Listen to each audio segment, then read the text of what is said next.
Hello everyone, आज हम लोग लेक्चर नंबर 8 देखने जा रहे हैं बैलेंस बॉन्ड थ्योरी के बारे में। आप पीछे वाले लेक्चर में वेस्पर थ्योरी पढ़े होंगे, तो आई होप अच्छे से वहाँ पे क्लियर हुआ होगा। आप क्लास को एंजॉय भी कर रहे होंगे, ठीक है। तो आज बैलेंस बॉन्ड थ्योरी को ही सिर्फ बताएंगे, कल से एमओटी स्टार्ट कर देंगे, ठीक है। तो बैलेंस बॉन्ड थ्योरी क्या है? तो it explain the formation of covalent bond. ये क्या करता है? फॉर्मेशन ऑफ कोवेलेंट बॉन्ड को एक्सप्लेन करने का काम करता है। तो बहुत ही अच्छे तरीके से यहाँ समझ में आएगा। पहले पढ़ते हैं हम लोग।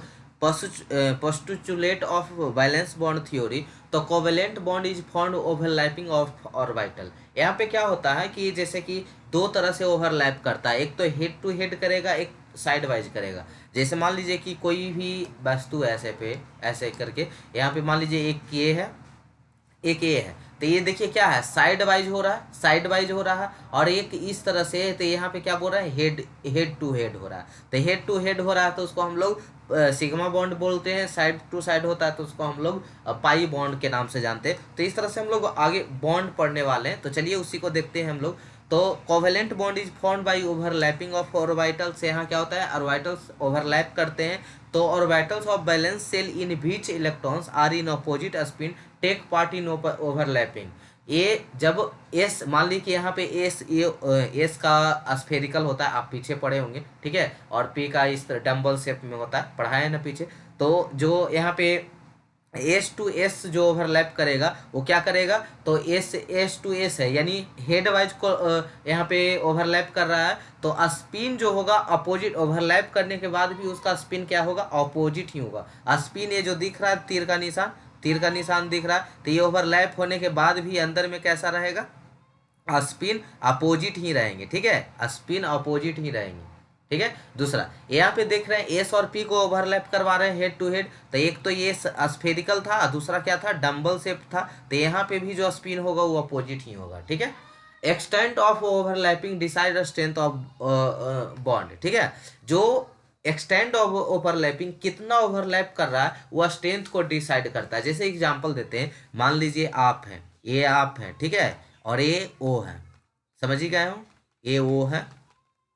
तो आप दोनों हाथ मिलाकर चल रहे हैं। तो अगर जैसे चलते हैं ना, तो कोई क्या करते हैं, अपना हाथ को ऐसे रख ले रहते हैं, एक अंगुली निकाल देते हैं, ठीक है। इधर से एक अंगुली निकाल के दोनों पकड़ के चलते हैं। कोई होता है पूरा का पूरा हाथ पकड़ ले रहते हैं, थाम ले रहते हैं। किसमें ज्यादा स्ट्रेंथ होगा, किसमें स्ट्रेंथ ज्यादा होगा, जो पूरा का पूरा हाथ थामे हुए है। और कोई क्या करता है, एक अंगुली इधर से निकाल ले है, एक अंगुली अपना ही निकाल ले, दोनों ऐसे करके, ऐसे दोनों अपना अपना अंगुली करके चल रहा है। तो इसमें स्ट्रेंथ क्या होगा, बहुत कम होगा, क्योंकि एक अंगुली पकड़े हुए है। जब पूरा का पूरा हाथ पकड़ेंगे तो स्ट्रेंथ ज्यादा होगा, ठीक है। तो वही बोल रहा कि एक्सटेंट ऑफ ओवरलैपिंग, जितना ज्यादा एक्सटेंड करेंगे, जितना ज्यादा एरिया बढ़ाएंगे, उतना ज्यादा स्ट्रेंथ मिलेगा बॉन्ड में, ठीक है। After bond formation the spin off an electron also opposite. जब बॉन्ड बन जाता है तो उसमें जो स्पिन होता है वो अपोजिट ही होते हैं, ठीक है।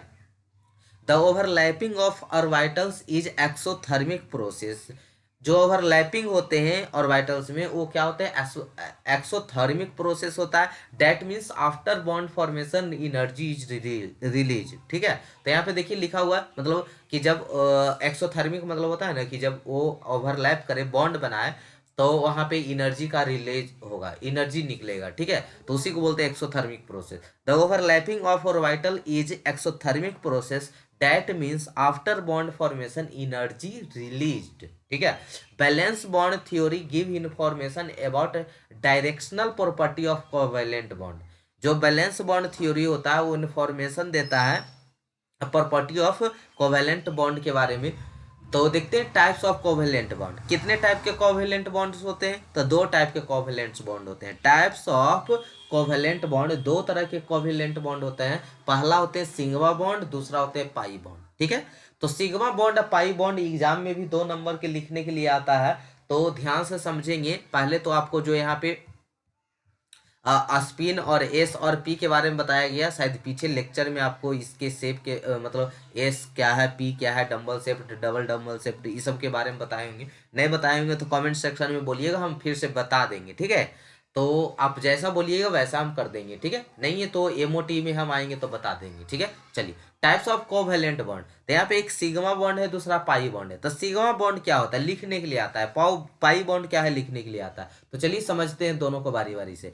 तो पहला है सिग्मा बॉन्ड। सिग्मा बॉन्ड क्या है, तो it is a formed by the head to head. अभी बता रहे थे ना, head to head, head to head, ध्यान से सुनिएगा, ध्यान से सुनिएगा।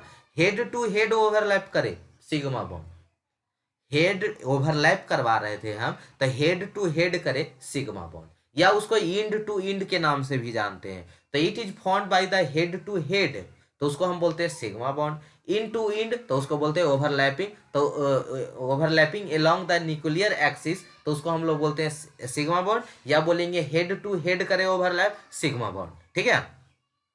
तो देखिएगा यहाँ पे एस शेप का है, एस शेप का है, दोनों ओवरलैप कर गया, ठीक है। तो हेड टू हेड किया, और उसके अंदर में स्पिन क्या रहेंगे, अपोजिट रहेंगे, तो उसको हम लोग सिग्मा बॉन्ड के नाम से जानते हैं। अब आते हैं एस और पी को ओवरलैप करवाते हैं। तो एस एस और पी को यहाँ ओवरलैप करवाएंगे। तो एस में देखिएगा दोनों क्या है, हेड टू हेड ओवरलैप कर रहा है, तो स्पिन ये बाहर में नहीं होगा, अंदरे में होगा, ठीक है। अंदरे में दोनों होगा, वही एस पी, यानी ये सिग्मा बॉन्ड है। हेड टू हेड ओवरलैप किया, सिग्मा बॉन्ड है। और इसके बारे में आइए कहानी सीखते हैं कि it is also known axial overlapping. ये क्या है, एक्सियल ओवरलैपिंग है, ठीक है। ये तो थोड़ा सा फिगर टेढ़ा बन गया, ऐसे होगा, ठीक है, ऐसे होगा। तो ये क्या होता है, एक्सियल ओवरलैपिंग है, ठीक है। इसको एक्सियल ओवरलैपिंग के भी नाम से जानते हैं। तो पूछा जाए कि एक्सियल ओवरलैपिंग क्या है, तो सिग्मा बॉन्ड है, ठीक है। Sigma bond is formed by following overlapping. किस किस वजह से सिग्मा बॉन्ड हो सकता है, तो एस एस ओवरलैपिंग से हो सकता है, यानी एस ऑर्बिटल को ओवरलैप करवाने पे जो मिलेगा उसको एस एस ओवरलैपिंग कहेंगे, यानी सिग्मा बॉन्ड। क्या कहेंगे, sigma bond. S P overlapping, अगर एस ऑर्बिटल और पी ऑर्बिटल को अगर ओवरलैप करवाया जाए तो उसको हम लोग एस पी ओवरलैपिंग करेंगे, जो सिग्मा बॉन्ड के अंतर्गत आएगा, यानी सिग्मा बॉन्ड उसमें होंगे, ठीक है। फिर आता है पीजेड पीजेड ओवरलैपिंग। तो इसके बारे में बताते हैं। जैसे तीन ऑर्बिटल होता है इसमें, पी में क्या क्या होता है, तीन होता है, एक पी एक्स होता है, एक पी वाई होता है, एक पी जेड होता है। तीन ऑर्बिटल होते हैं, तो P X P Y P Z. बाबू ऐसा पढ़े होंगे ना, ये इस तरह से एस है, यहाँ पे क्या होता है, एस है, यहाँ पे पी है, तो पी वाला यहाँ पे, जैसे मान लीजिए इसमें ऐसे पेयर बनाते होंगे, आप पढ़े होंगे ऐसा करके, ठीक है। टू एस, इसमें चलता है एस वन चलता है, फिर यहाँ पे two S one two S two, इस तरह से चलता है। तो पी एक्स है, पी वाई है, पी जेड है। तो यहाँ पे इसकी हमको बात सिर्फ करना है, ये तीनों में दिखाना है कि पी एक्स बाई, तीन ऑर्बिटल है ना, तो इसमें कोई एक जो होता है वो सिग्मा बॉन्ड होता है, बाकी दो जो होता है पाई बॉन्ड होता है। ये तीन में है ना, मतलब पी ऑर्बिटल में तीन गो होता है, P X P Y P Z, P X P Y P Z. तो पी एक्स पी वाई जो है सिग्मा पाई बॉन्ड होता है। कोई एक, तीनों में कोई एक लेना है, वो क्या होगा, सिग्मा बॉन्ड होगा, ठीक है। कोई एक जो इसमें होगा सिग्मा बॉन्ड होगा। तो हम लोग जनरली पी जेड को ही लेते हैं, ठीक है। पी जेड को क्या लेते हैं, सिग्मा बॉन्ड लेते हैं। और पी एक्स पी वाई यहाँ पे है जो उसको पाई बॉन्ड लेते हैं। तो आप पी एक्स को भी सिग्मा बॉन्ड ले सकते हैं, पी वाई को भी सिग्मा बॉन्ड ले सकते हैं, पी जेड को भी सिग्मा बॉन्ड ले सकते हैं।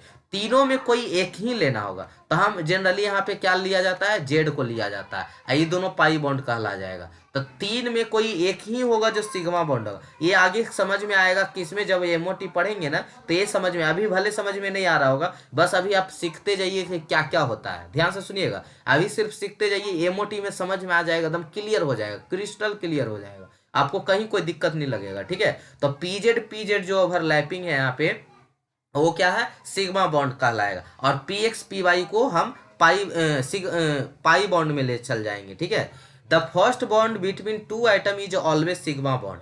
अगर दो आइटम के बीच में जो पहला बॉन्ड होता है वो सिग्मा बॉन्ड ही होता है। जैसे तीन बॉन्ड है, ये क्या है, तीन बॉन्ड है, तो तीन बॉन्ड में पहला बॉन्ड क्या है, सिग्मा बॉन्ड है, और बाकी दो बॉन्ड ही क्या है, पाई बॉन्ड है, ठीक है। ये दोनों क्या है, पाई बॉन्ड है, और पहला क्या है, सिग्मा बॉन्ड है, ठीक है। तो the first bond between two item is always sigma bond, ठीक है। The extent of overlapping during head on overlapping is maximum bond strength high.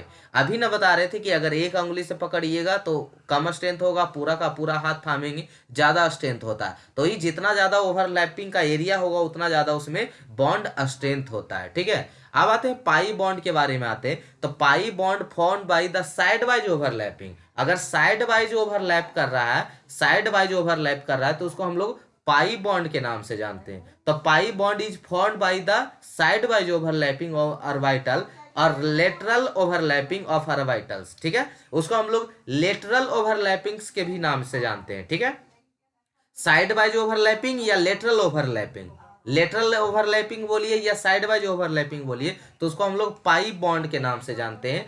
तो the pi bond is formed by the side wise overlapping और lateral overlapping of orbitals right angle to the internuclear axis. इसमें क्या होता है, right angle यानी perpendicular होता है, उसमें क्या था एक्सियल हो रहा था ना, फ्लोइंग ओवरलैपिंग्स फॉर्म बॉन्ड। तो यहाँ पे अभी तीन बताए थे बाबू, जो पी एक्स, पी वाई और पी जेड था। तो पी जेड को हम लोग क्या बोल रहे थे, सिग्मा बॉन्ड बोल रहे थे। तो ये दो बचा पी एक्स पी वाई, वो क्या हो जाएगा, सिग्मा पाई बॉन्ड हो जाएगा। तो ये आपको जो अभी नहीं समझ में आ रहा है ना, ये आपको देखिएगा एमओटी में क्रिस्टल क्लियर होगा, क्योंकि वहां पे डायग्राम बना के बताएंगे और वहां पे कैलकुलेशन करके बताएंगे। ठीक है, इसीलिए तो ये थ्योरी फेल हुआ था वहां पे ये क्या होता है, एक सेकेंड रुकिएगा। तो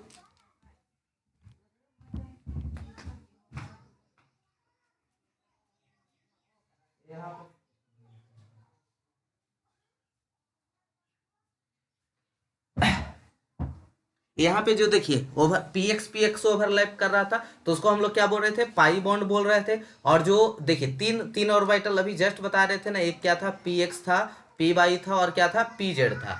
तो तीनों में कोई एक को ही यानी तीन बॉन्ड बना रहा है, तो कोई एक बॉन्ड ही होगा जो सिग्मा बॉन्ड होगा, बाकी दो क्या होगा, पाई बॉन्ड होगा।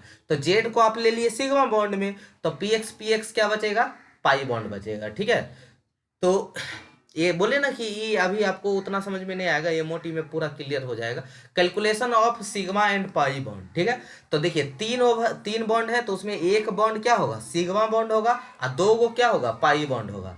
दो गो अगर दो बॉन्ड है तो एक सिग्मा बॉन्ड होगा, एक पाई बॉन्ड होगा। अगर एक ही है तो सिर्फ सिग्मा बॉन्ड होगा। यानी कितना भी रहे, कितना भी बॉन्ड रहे, जनरली यहाँ पे तो तीनों पढ़ेंगे, तो जितना भी बॉन्ड है उसमें पहला कोई सिग्मा बॉन्ड होगा। दो गो है तो एगो सिग्मा एगो पाई, एगो सिग्मा एगो पाई। तीन गो है तो एगो सिग्मा दो गो पाई, एगो सिग्मा दो गो पाई। ठीक है, तो इस तरह से हम लोग पढ़ते हैं। तो यहाँ पे एक सेकेंड और, पाई बॉन्ड जो होता है साइड वाइज ओवरलैपिंग होता है, लेटरल ओवरलैपिंग होता है, जो परपेंडिकुलर होता है। ठीक है, इंटरन्यूक्लियर एक्सिस का। तो ये हो गया आपका पाई बॉन्ड का स्ट्रक्चर हो गया। ठीक है, स्ट्रेंथ जो होता है directly proportional to extent of overlapping होता है, इसकी बात भी बता दिए। Sigma bond stronger than the pi bond, ये नहीं बताए थे। ठीक है, तो सुनिएगा ध्यान से, सिग्मा बॉन्ड बोलेगा ना कि पाई बॉन्ड और सिग्मा बॉन्ड में कौन ज्यादा स्ट्रॉन्ग होता है, तो सिग्मा बॉन्ड ज्यादा होता है, क्योंकि इसका ओवरलैपिंग जो एक्सटेंड एरिया होता है सबसे ज्यादा होता है सिग्मा बॉन्ड का। जिसे दम कस के कोई हाथ थामे है तो सिग्मा बॉन्ड है, और कोई एक अंगुली से पकड़ के चल रहा है वो क्या है, पाई बॉन्ड है। तो अभी से देख लीजिएगा, कोई चलते रहेगा ना तो बोलिएगा ये सिग्मा बॉन्ड है। ठीक है, और कोई एक अंगुली पकड़ के चल रहा है उसको बोलिएगा इसके अंदर पाई बॉन्ड है। ठीक है, तो यही है सिग्मा बॉन्ड और पाई बॉन्ड फॉर्मेशन। तो इसका देखेंगे, अब कल से हम लोग एमओटी की ओर चलेंगे, मोलिक्यूलर और वाइटल थ्योरी पे चलेंगे। ठीक है, जिसमें आपको ये जो आपका बैलेंस बॉन्ड थ्योरी पढ़ रहे थे जो फेल होता है, और यहाँ पे वो अच्छा और फेल ये होता है ना बाबू कि ये नहीं बता पाता है कि किसमें आपका क्या बोलते हैं कि पैरामैग्नेटिक है डायामैग्नेटिक है, ऑक्सीजन को नहीं बता पाता है। ठीक है, तो उसी को यहाँ पे क्या करेगा, सक्सेस करता है। यानी जो बैलेंस बॉन्ड थ्योरी में जो लिमिटेशन है उसको कौन हटाता है, मोलिक्यूलर ऑर्बिटल थ्योरी हटाता है, और जो बहुत ही इंपॉर्टेंट है आपके एग्जाम ऑफ व्यू से। ठीक है, आपके एग्जाम में जितना पीछे पढ़े ना, मॉड्यूल 1 में कोई इंपॉर्टेंट नहीं है उतना। एक सेकेंड रुक जाइएगा, गाड़ी पार होने दीजिए। तो जो आपका अभी मॉड्यूल 1 में पढ़े बस थ्योरी में इंपॉर्टेंट है आपका, प्लांक्स कांस्टेंट थ्योरी होगा, हाइजेनबर्ग अनसर्टेनिटी है, डी ब्रोगली है। ठीक है, यही सब दो चार गो इंपॉर्टेंट है। उसके बाद सबसे ज्यादा इंपॉर्टेंट है तो मोलिक्यूलर ऑर्बिटल थ्योरी है।